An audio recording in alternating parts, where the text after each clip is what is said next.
Your Shopify product feed no longer powers just shopping ads and organic results. Google recently announced it uses the data in AI-powered search results, and that affects your e-commerce sales because people use AI now more than ever. So in this video, I'll show you what changed recently to the product feed and how to keep your products ranking ahead of competitors. Google teased this change back in January, but clarified the updates recently at Google Marketing Live. What? I mean, you weren't skipping sleep to live stream Google's marketing event? Don't worry, I got you.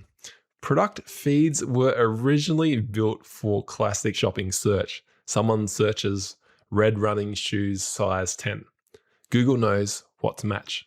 That still matters, but search is changing. More people are making AI searches. Shoppers are asking full questions now. If your feed only has the required fields like title, image, price, you're missing huge sales. But if you've already got a lot of optional fields, you can grow your store even more with these changes. Google's answer to this change in search behavior is 6 optional feed attributes called conversational attributes. But I'll show you the ones which really matter now and how to do them because some are almost useless for Shopify brands. So here's 3 areas to fix right now. First, it's more important now than ever to define the use case. There is no use_case attribute field yet. So we do this in product highlights, product details, descriptions, or the new question and answer field. Use it for real FAQs, objections, sizing, care, compatibility, but do not turn it into a keyword junk drawer.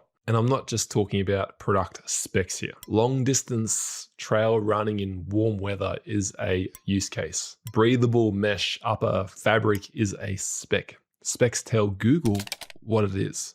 Use cases tell Google when it matters. That difference matters. Specs are still useful. The new document link field lets you add PDFs like manuals, size guides, care guides, or assembly instructions. These help Google answer more detailed shopper questions, but they aren't use cases. Write 1 line per product, when to use it and why to choose it. That's your use case. Second, it's more important now to clearly define your ideal buyer. Clarify your buyer in the same areas I mentioned in the first fix.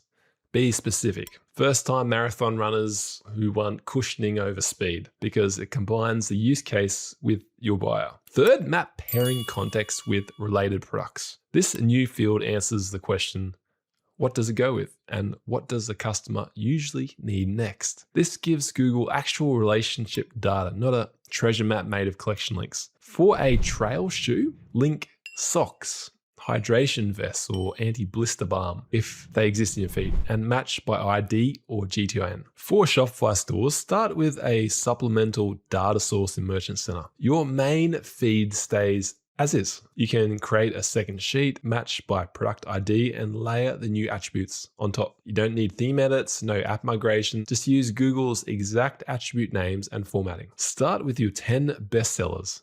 Add the fields.